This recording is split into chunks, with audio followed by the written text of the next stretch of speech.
Bonjour et bienvenue sur Algomus. Après avoir fait une introduction sur les statistiques et les probabilités, je vous propose maintenant de revoir, au travers des vidéos qui viennent, comment se comportent quelques lois théoriques qui vont se baser justement sur des lois de probabilité. Et cette première vidéo va commencer en parlant de la loi de Bernoulli. Cette loi, dont nous allons voir les propriétés, est spécifique et va nous permettre de déboucher sur d'autres lois un petit peu plus complexes, que sont par exemple la loi binomiale ou la loi de Poisson.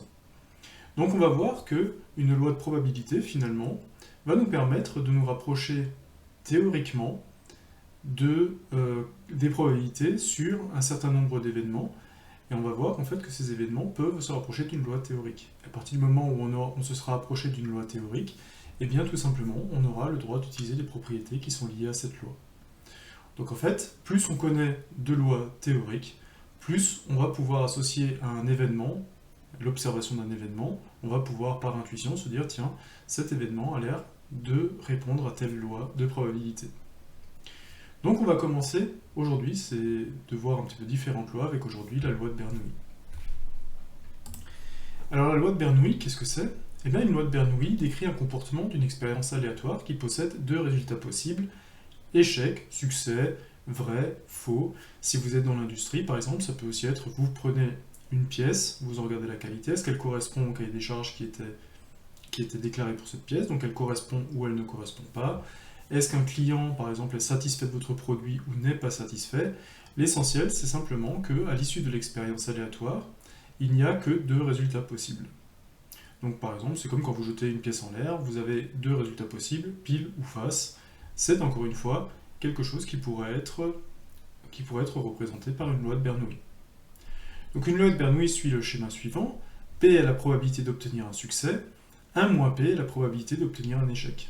Donc on voit très bien que 1 moins P, c'est 1 moins la probabilité de succès. Et ça, en fait, on le comprend facilement.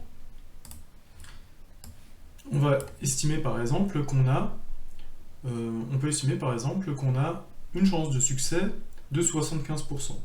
Donc si j'écris 75%, ce serait mon P qui serait 0,75, qui correspondrait à 75%. Ok ?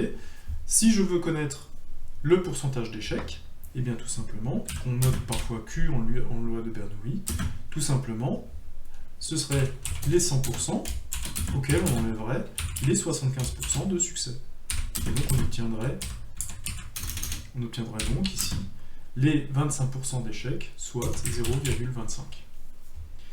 Donc en fait, on voit que le succès et l'échec, en fait, comme ce sont les deux seuls résultats, eh bien quand on ajoute la probabilité de succès à la probabilité d'échec, on retombe sur 1.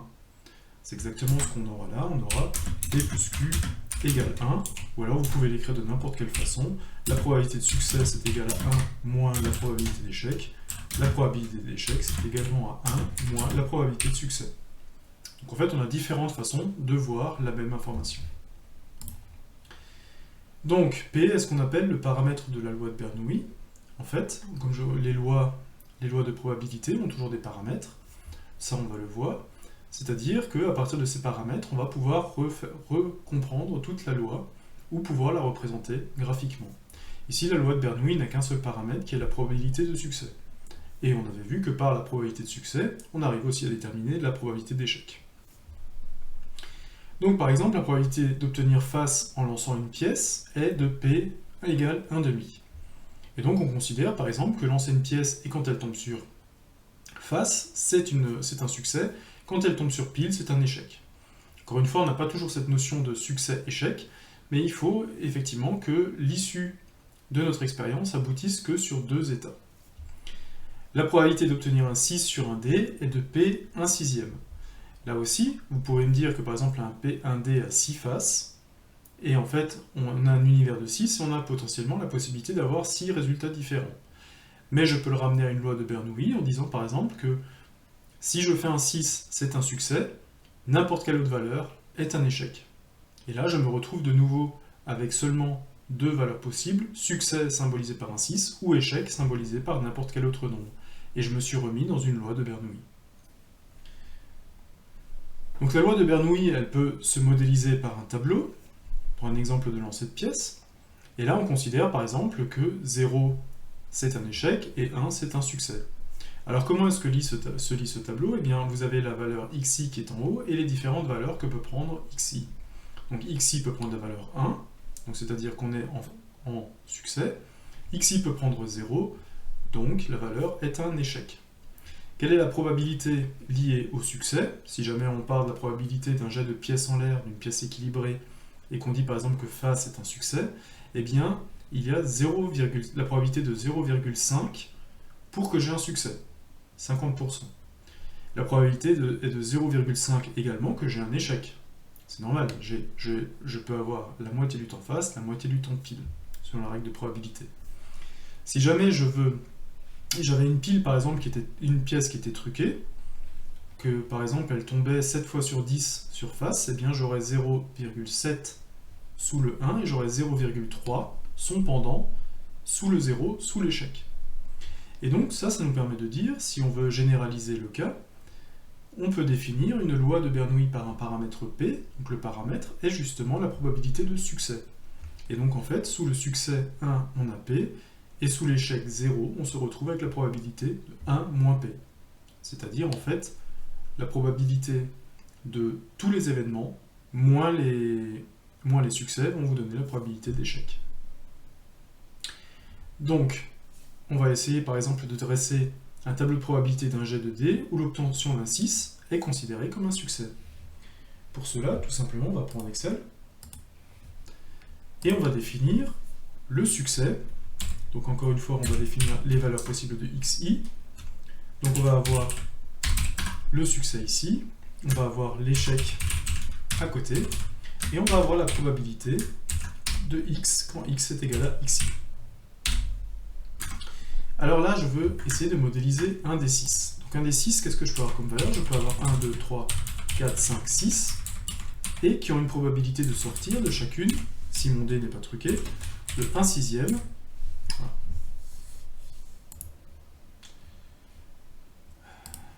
Ouais, j'ai la correction automatique qui se met en place pour me symboliser que je suis. Il a reconnu une date, donc un 1er juin quelque part, alors que moi je voulais la fraction 1/6. Hop. Et on a dit pour l'instant que le succès, c'était d'avoir un 6. Donc je me retrouve dans ce cas-là.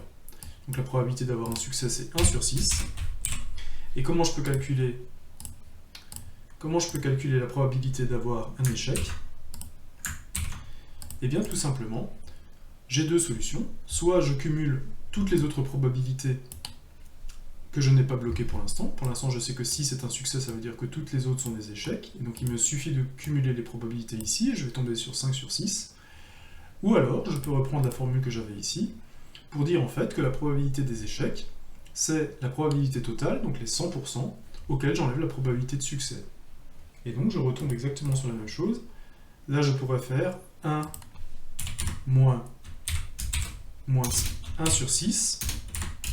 Donc de 1, j'enlève, précisément, 1/6, donc j'enlève de 1 la probabilité de succès, et je vais tomber sur 5/6. Et si je cumule ici 5 fois 1/6, je vais aussi tomber sur 5/6, qui va se retrouver ici, qui naturellement se met en date.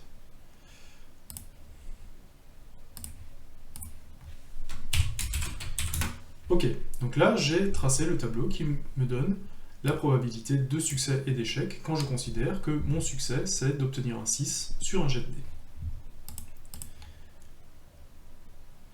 Donc, on va cette fois-ci partir sur les lois de probabilité générale. Donc, pour les lois de probabilité générale, on va avoir certains indicateurs, comme l'espérance, la variance, l'écart type. On va essayer de l'expliquer pour les lois de probabilité en général, et on va voir ce qui se passe pour chacune de ces valeurs lorsque l'on la rapporte à une loi de Bernoulli. Donc le premier indicateur à calculer, c'est l'espérance. Donc à quoi ça correspond? Eh bien l'espérance d'une variable aléatoire réelle est la valeur que l'on s'attend à trouver en moyenne si on répète un grand nombre de fois l'expérience. Vous allez comprendre rapidement avec un exemple. J'utilise un D6 que je lance. Je joue avec un ami et j'utilise un D6 que je lance. Sur 5 et 6, je gagne 5 €. Sur 1, 2, 3, 4, je perds 3 €. Est-ce que j'ai intérêt à jouer à ce jeu-là? Eh bien en fait, ça va se calculer avec l'espérance. Cette fois-ci, on va reprendre le tableau qui est ici. Cette fois-ci, on n'a plus un succès ou un échec, puisqu'on n'est plus en loi de Bernoulli, mais cette fois-ci, on est en loi de probabilité classique. On peut gagner, qu'est-ce qu'on peut avoir? On peut soit gagner moins 3, soit perdre 3, soit gagner 5. La probabilité de perdre 3, elle est de 4 sixièmes, parce que je perds 3 quand je fais 1, 2, 3, 4. Donc si je reprends, je vais peut-être laisser une table de 6. Donc ici, je perds 3, je gagne 5. Je perds 3 à quel moment? Eh bien, je perds 3 sur 1, 2, 3, 4. Et je gagne 5 à quel moment? Eh bien, je gagne 5 si je fais un 5 ou un 6. Donc la probabilité de perdre 3, vous voyez qu'elle est là. Elle est de 4 sur 6. Et la probabilité de gagner 5, elle est de 2 sur 6. Ok, donc j'ai déjà mis en place finalement les notions de probabilité. Alors, maintenant, on va essayer de terminer le jeu en additionnant, en fait, en calculant l'espérance. Et l'espérance, elle se calcule comme une moyenne pondérée. On va multiplier la valeur de x par le nombre de fois, par la probabilité que cet événement arrive, et on va additionner ces probabilités. Alors tout simplement, ce que l'on va faire ici, c'est que déjà je vais prendre la version numérique. Donc là je laisse 2 sur 6, mais je vais le calculer. Donc là j'ai calculé 4 sur 6 et 2 sur 6. Donc ce que je vais ici calculer directement pour calculer l'espérance, c'est en fait, on va calculer le produit de xi, la valeur de xi, donc le gain potentiel ou la perte potentielle que je peux avoir, multiplié par la probabilité que ce gain ou cette perte ait lieu. Donc j'ai 2 chances sur 3 de perdre 3 euros. Donc je le multiplie, je tire ma formule, et ça me permet finalement d'avoir mon espérance qui est ici, et mon espérance c'est en fait la somme de ces deux nombres. Alors normalement, quand on avait calculé la moyenne pondérée, on avait vu que une moyenne, on calculait la somme des différents termes et on le divisait par la somme des pondérations. Mais ici, vous voyez que la somme des pondérations, c'est quoi? C'est 4 sur 6 plus 2 sur 6. Et donc, en fait, quand vous cumulez ça, vous arrivez à 1. Et donc, en fait, pour calculer l'espérance, il faudrait diviser par 1. Ce que je n'ai pas besoin de faire. Et donc, que me donne l'espérance? Eh bien, l'espérance me donne la valeur moins 0,33333. Qu'est-ce que ça veut dire? Eh bien, ça veut dire que si je joue longtemps à ce jeu, en moyenne, je vais perdre 0,33 euros par partie que je vais jouer. Donc ce jeu n'est absolument pas à mon avantage, et plus je vais y jouer longtemps, plus je vais perdre de l'argent. Donc c'était pas tout à fait clair dans l'énoncé tel qu'il était dit. On aurait pu se dire que le gain de 5, même s'il était sur un nombre plus petit de valeurs, allait quand même nous faire gagner de l'argent à terme. Eh bien non, en fait, on se rend compte que si plus on va jouer à ce jeu, en fait, plus on va perdre de l'argent. Et c'est à ça que sert l'espérance, à essayer de trouver quel est le gain moyen que je peux espérer en faisant plusieurs parties. Donc, toujours encore sur l'espérance, on va prendre un cas un petit peu plus compliqué pour bien comprendre.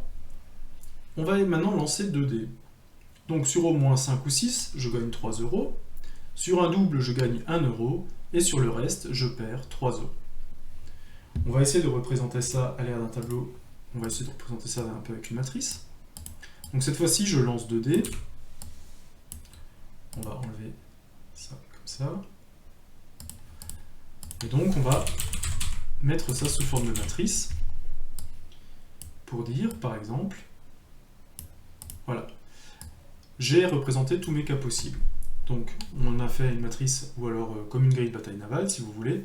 Si on veut localiser une case, par exemple, ou alors ce qu'on a pu faire en primaire, on avait l'étape de multiplication qui marchait comme ça, on le symbolise en fait par 2 coordonnées, une coordonnée des lignes et une coordonnée des colonnes.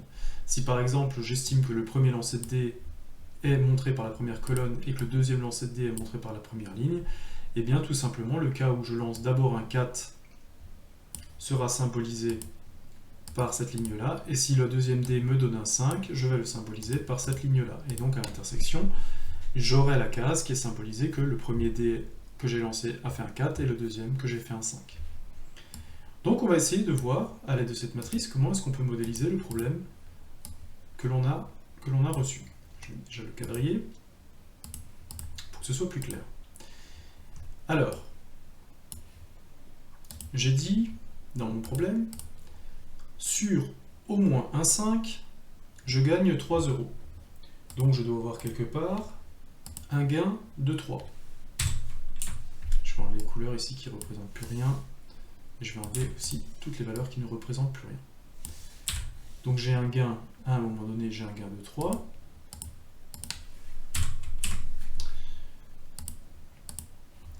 Sur au moins un 5 ou un 6, je gagne un 3. Sur un double, je gagne 1. Ok. Et on va essayer de prendre le jeu comme ça. Si jamais j'ai un double qui contient en plus un 5 ou un 6, je gagne 1 euro de plus que les 3 euros que j'ai déjà. On va essayer de voir comment est-ce qu'on peut faire ça. Donc je peux gagner 1, je peux gagner 3, et si j'ai un double 5 ou un double 6, je peux gagner 1 plus 3, qui est égal à 4. Donc, on va le symboliser ici. Je peux gagner 1, je peux gagner 3, et je peux gagner 4. Ok, qu'est-ce que je peux perdre maintenant? Sur le reste, je perds 3 euros. Donc, ce qu'on a vu, je perds, j'ai moins 3 ici. Alors, quelles sont les probabilités d'obtenir ces gains ou ces pertes? Alors, on va déjà regarder. Donc, on a dit que, on va déjà analyser la première phrase, sur au moins un 5 ou 6, je gagne 3 euros. Donc, qu'est-ce que ça veut dire au moins un 5 ou 6? Ça veut dire que au moins le premier dé ou le deuxième dé a fait au moins 5 ou 6. Donc ça, c'est le 3. Combien? Alors, vous voyez que là, si j'ai fait un tableau de 6 sur 6, eh bien, je vais avoir 36 cases. Donc, en fait, les probabilités seront sur 36. Et là, combien j'ai mis de cases en jaune? Eh bien, j'en ai mis 1, 2, 3, 4, 5, 6, 7, 8, 9, 10, 11, 12, 13, 14, 15, 16, 17, 18, 19, 20. Donc là, j'ai 20 sur 36. Ok. Ensuite, qu'est-ce que ça me dit? Sur un double, je gagne 1 euro. Donc, où sont les doubles? Donc, on a des doubles qui sont là, déjà. On va mettre en bleu. Et on a des doubles qui sont déjà compris dans les 5 ou 6. Donc, on avait dit que si on a un double 5 ou un double 6, en fait, on va finalement récupérer 1 euro de plus par rapport aux 3 qu'on avait déjà, et c'est ce qui va nous donner 4. Donc ça va être mon bleu, et ça va être, je vais le marquer en vert. Donc ces deux cases-là, elles vont être mises en vert. Donc ça veut dire que j'ai déjà deux cases jaunes au moins, et j'ai 2 cases vertes qui vont me donner... J'ai 2 cases vertes, décidément.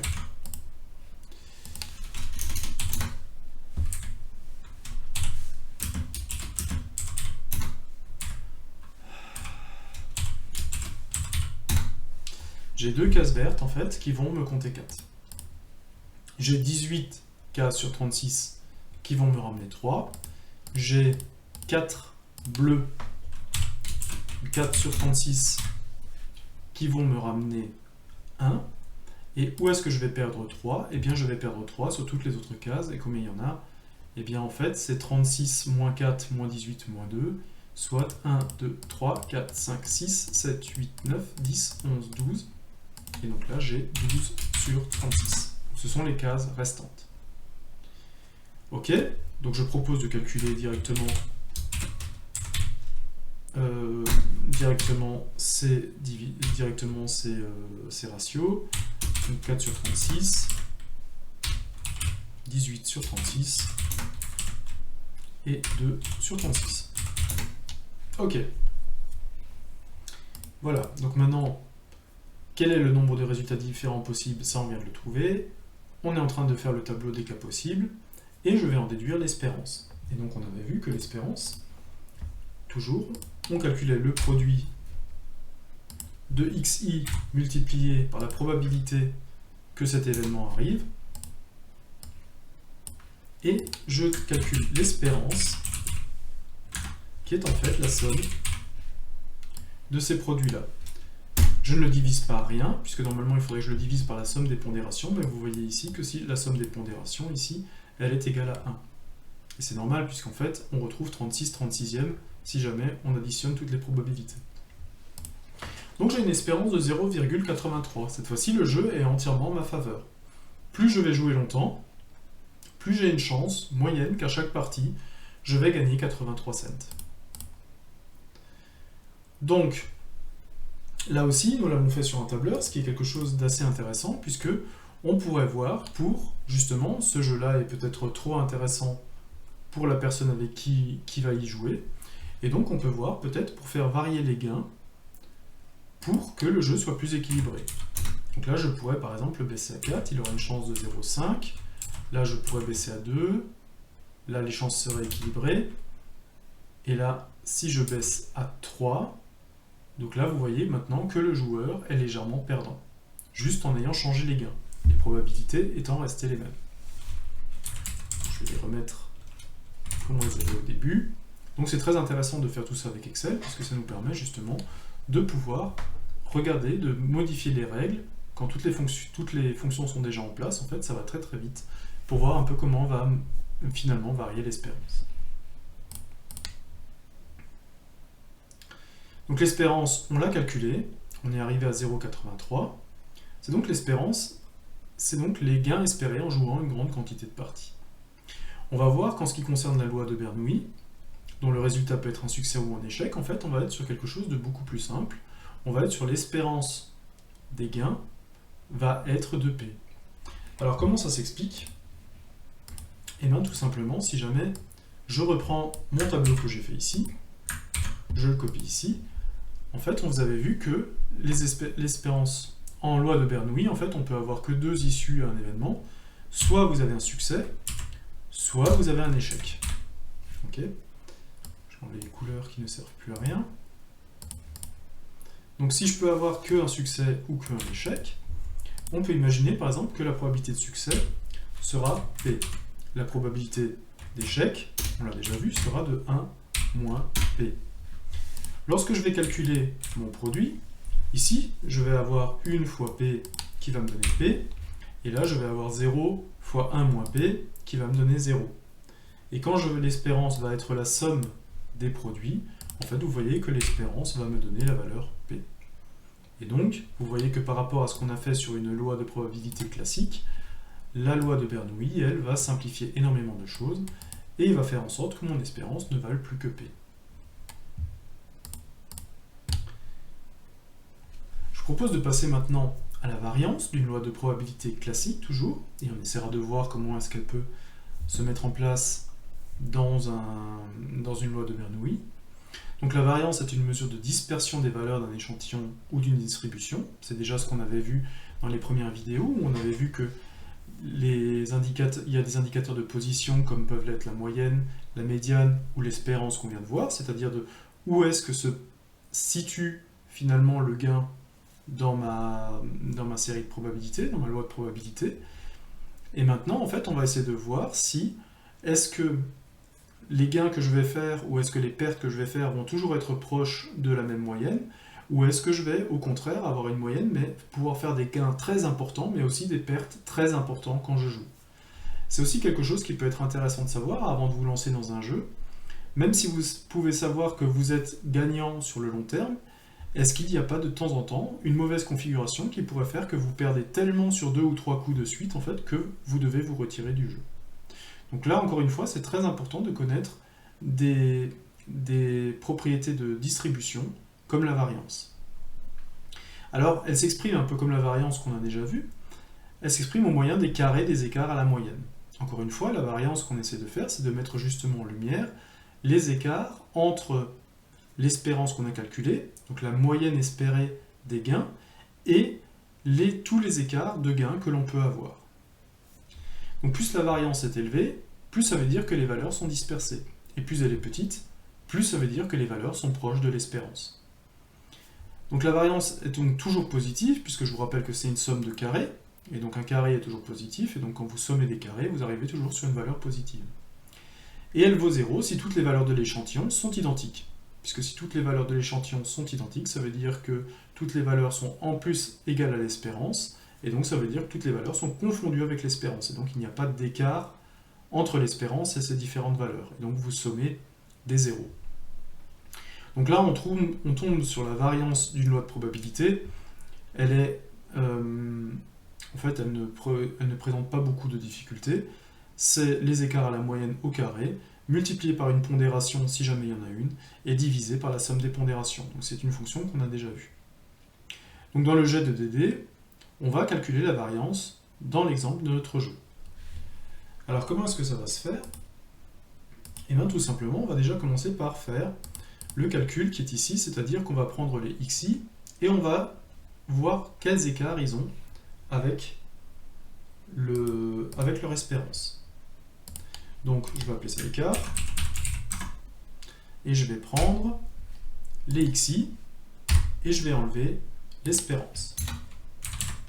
Donc l'espérance, je vais la bloquer directement avec des dollars pour toujours prendre la même espérance, et je vais tirer ma formule pour le faire sur tous les xi. Donc voilà, là j'ai les écarts entre la valeur de xi et l'espérance attendue des gains. Maintenant, qu'est-ce qu'il me reste à faire? Il faut que je mette cet écart au carré. Donc écart carré, je vais faire tout simplement ça, le chapeau, et 2, accent circonflexe 2, et ça va me mettre la valeur au carré. Ok. Et donc, qu'est-ce qu'il me reste à faire ici? Si je suis bien... Donc là, j'ai fait l'écart, je l'ai mis au carré. Et donc, cette fois, il me reste juste à faire... Donc, c'est les éléments de la variance. Il me reste juste à cumuler tous les éléments que j'ai ici.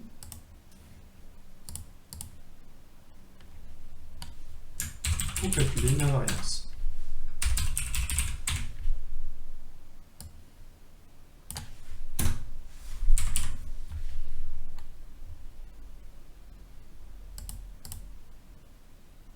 Alors j'ai oublié de les multiplier.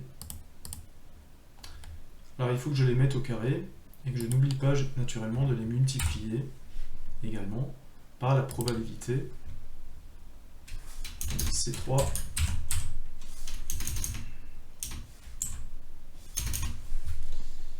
ok, il est joueur. C3 fois C7. Il ne faut pas que j'oublie de les multiplier évidemment par la probabilité. Non, C3. C4. Faut pas que j'oublie de les multiplier effectivement par la probabilité. Je vais refaire la formule. Donc il faut que je prenne la probabilité que l'événement apparaisse, je les multiplie par l'écart au carré. Pourquoi ça ne fait pas? Est-ce qu'il me faudrait peut-être une parenthèse?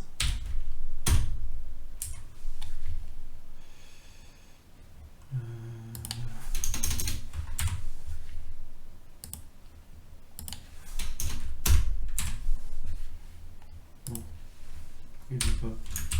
C'est 4 fois 7. Il a dû y avoir un format quelque part qui a sauté. Ok.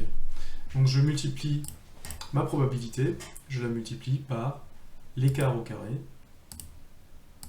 Donc c'est proba multiplié par écart au carré. Et tout ça, en fait, j'en fais la somme de toutes ces valeurs, et je devrais normalement la diviser par la somme des probabilités, mais vous voyez encore une fois que la somme des probabilités est de 1. Donc je ne suis pas obligé de la diviser par 1. Ok, donc j'ai obtenu ma variance. Donc la variance, ça va donner une image de la distribution. Et maintenant, si je veux savoir quel est l'écart type, on va le voir tout de suite. On va calculer maintenant l'écart type, et l'écart type va me donner finalement quel est l'écart par rapport à l'espérance que je peux avoir en moyenne lorsque je joue à ce jeu. Et en fait, l'écart type, tout simplement, c'est la racine de la variance. Et ça, on peut le trouver facilement sous Excel aussi. Je vais ici mettre mon écart type. Et je vais utiliser la fonction racine. Racine de quoi? De la variance.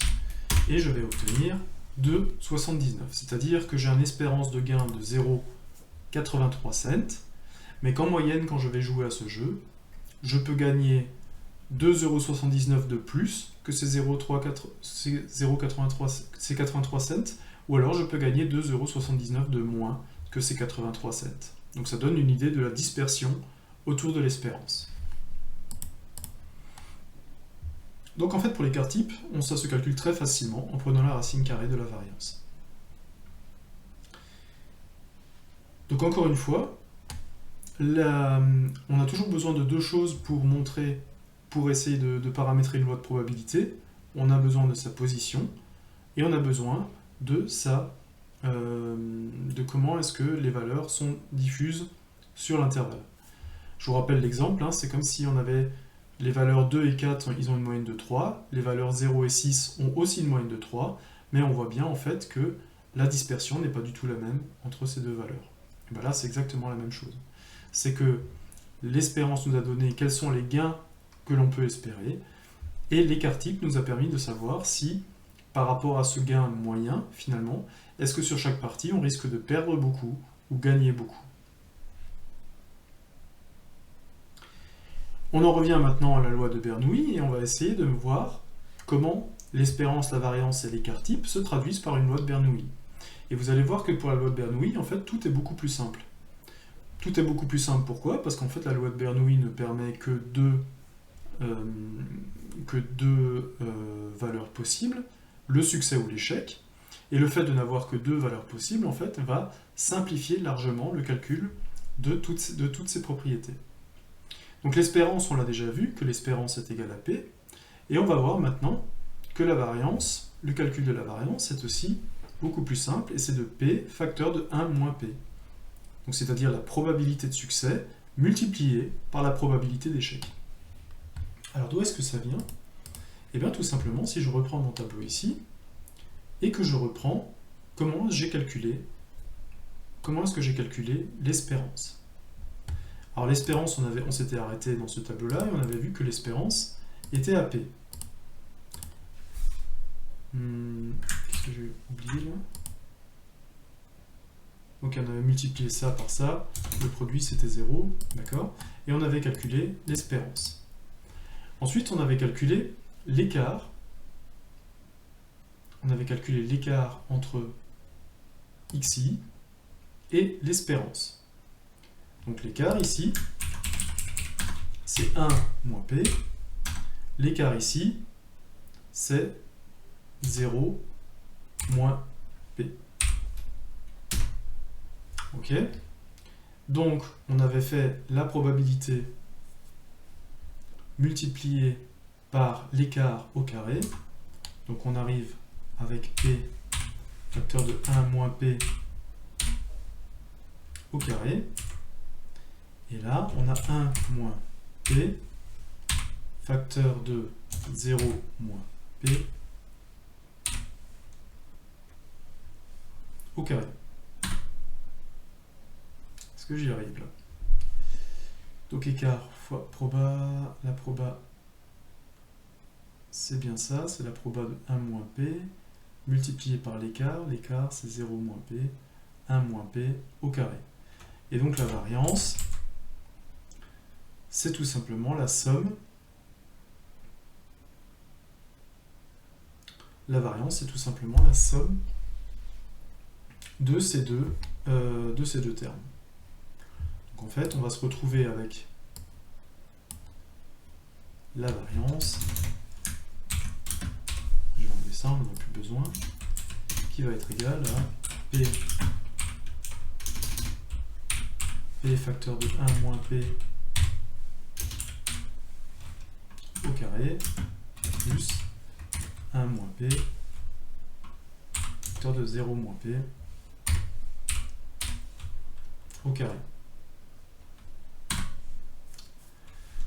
Donc, si je développe cette écriture, je vais arriver sur, je je vais essayer de garder 1 moins P.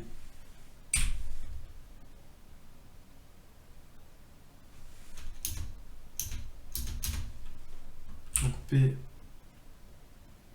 est facteur de 1 moins P, utiliser les identités remarquables, 1 plus P, plus 1 moins P, donc ça aussi il faut que je le mette entre parenthèses, 1 moins P, facteur de 0 moins P, facteur de 0 plus P. Donc utilisation là des identités remarquables. Et donc ça va nous amener à V qui est égal à 1 moins P, facteur de 1 plus P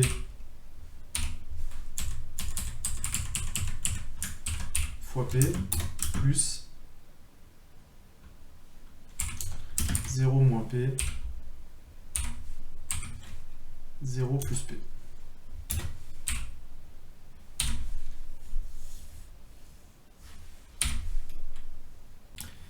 Et donc on en était là, donc on a déjà le terme 1 moins P qui est de ce côté-là. Donc maintenant on n'a plus qu'à développer. On a d'un côté on a V égale 1 moins P, et on va développer, donc 1 plus P fois P, ça va donner P plus P carré, plus, et là on va voir qu'on a 2 fois 0, donc 0 fois 0, 0, 0 fois P, 0, moins P fois 0, 0, et moins P plus P, en fait, ça va donner moins P carré. Donc, on n'a plus qu'à simplifier. On a P carré moins P carré, et on va tomber sur une variance qui est égale à 1 moins P multiplié par P. Ok, super.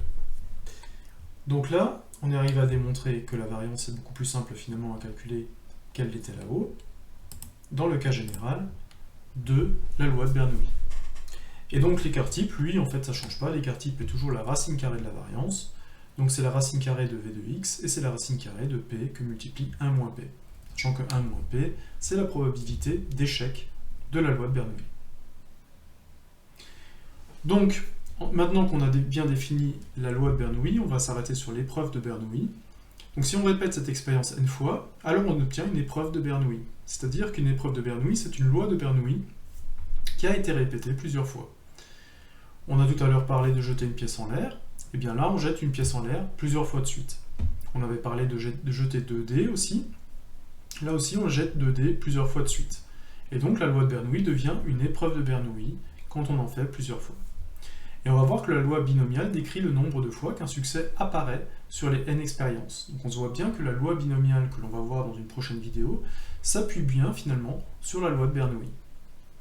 Donc on peut imaginer de lancer une pièce en l'air, comme on l'a dit, plusieurs fois de suite, de considérer que face est un succès, et de voir combien on a de succès sur n lancés. Donc le nombre de succès obtenus étant une valeur aléatoire, puisque pour l'instant on ne sait pas en fait, quand on commence à lancer la pièce on ne sait pas par exemple combien de fois on aura face, eh bien une loi binomiale est décrite grâce à des données de probabilité. On ne peut pas décrire avec certitude ce que l'on aura, par contre on peut donner des données théoriques desquelles on va se rapprocher lorsqu'on va faire un grand nombre d'expériences. Et on va essayer de trouver cette loi théorique qui va nous permettre de savoir combien de succès apparaissent précisément k fois sur les n essais. Et ça on le verra en allant maintenant un petit peu plus loin dans la loi binomiale. L'épreuve de Bernoulli, elle impose quand même deux contraintes pour pouvoir être respectée. Ce qui est très important dans une épreuve de Bernoulli, c'est que les expériences soient à la fois identiques et indépendantes. Identiques, c'est qu'elles sont toujours pratiquées de la même façon. C'est-à-dire que si vous commencez à faire votre épreuve de Bernoulli, que vous jetez une pièce en l'air, il faut que votre pièce soit équilibrée tout le long. Si jamais en cours de lancer, vous prenez une pièce truquée, en fait vous allez fausser complètement votre épreuve de Bernoulli. Il faut aussi que les expériences soient indépendantes. On ne peut pas avoir un lancer qui va influer sur la prochaine action que vous allez faire. Pour bien expliquer, on peut imaginer par exemple un sac qui contient des boules rouges et des boules jaunes. Vous imaginez que j'ai 5 boules rouges, 3 boules jaunes. Si jamais je tire des boules dans le sac et que si je veux que mon expérience soit toujours identique et indépendante, il faut que je remette la boule que j'ai tirée à chaque fois de nouveau dans le sac. Puisque sinon, si je prends une boule jaune et que je la sors du sac, en fait, le tirage suivant, j'aurai plus que 5 boules rouges et 2 boules jaunes, et vous voyez que c'est plus la même épreuve. J'ai plus les mêmes probabilités de tirer une boule jaune et j'ai plus les mêmes probabilités de tirer une boule rouge. Donc en fait, mon épreuve de Bernoulli est faussée. Enfin, un schéma de Bernoulli, c'est la répétition de n épreuves de Bernoulli identiques et indépendants pour lesquelles la probabilité de succès est P. Donc le schéma de Bernoulli, c'est encore un niveau au-dessus. Donc on a répété la loi de Bernoulli plusieurs fois, l'épreuve de Bernoulli plusieurs fois pour avoir une épreuve de Bernoulli, et cette fois-ci on répète plusieurs épreuves pour avoir un schéma de Bernoulli. Et vous voyez que sur chacune de ces épreuves ou chacun de ces schémas, la probabilité de succès à chaque épreuve est toujours de P. Et donc vous voyez qu'avec ce simple paramètre P, ces simples probabilités de succès, eh bien on peut définir finalement notre loi de Bernoulli, notre épreuve de Bernoulli et notre schéma de Bernoulli. Et vous voyez aussi que comme on le définit avec un paramètre de succès, eh bien ce paramètre, cette probabilité de succès, ne peut pas varier entre deux expériences. Je l'ai repris de l'exemple des boules jaunes et des boules rouges que j'avais tout à l'heure. Il faut qu'elles soient identiques, sinon vous voyez bien que d'une expérience à l'autre, je n'ai pas la même probabilité de succès. Donc, on considère souvent que n, on appelle n le nombre de répétitions, de savoir combien de fois je vais répéter l'épreuve, et il est donc possible de définir un schéma de Bernoulli à partir de n et de p. Ça veut dire que je connais la probabilité de succès, et je sais le nombre d'essais que je vais faire, le nombre de fois que je vais réaliser finalement mon expérience. Donc si je lance 10 fois une pièce en l'air et que je considère que face est un succès, je peux définir mon schéma de Bernoulli par n égale 10, parce que j'ai lancé 10 fois, et la probabilité de succès est 1,5, parce que je sais que j'ai une probabilité de 1,5 pour que la pièce retombe sur face. Donc on en termine maintenant avec la loi de Bernoulli. J'espère vous avoir montré au travers de cette vidéo que la loi de Bernoulli utilise naturellement toutes les règles des lois de probabilité normales, mais vous avez vu que, comme les issues d'une loi de Bernoulli ne peuvent être que succès et échec, en fait on se retrouve à des calculs très simplifiés lorsque vient le moment de calculer l'épreuve, la variance et l'écart type. Donc ça on l'a bien démontré, on a bien montré le cas général et on a essayé de le rapporter à une loi de Bernoulli, et on a vu ensuite qu'on pouvait répéter plusieurs fois la loi de Bernoulli pour obtenir une épreuve de Bernoulli, et quand on venait à répéter plusieurs fois l'épreuve de Bernoulli, on arrivait à ce qu'on appelle un schéma de Bernoulli. Et donc, cette première loi de Bernoulli, comme je vous l'ai dit, elle va nous servir de support lorsque l'on va avoir des lois maintenant un petit peu plus complexes, comme la loi binomiale ou la loi de Poisson, qu'on verra peut-être à l'avenir. Et là, on vient de jeter les bases pour comprendre ces lois beaucoup plus complexes. Donc je vous donne rendez-vous à très vite pour voir la loi binomiale et aller un petit peu plus loin encore dans cette notion de succès et d'échec. Bonne journée!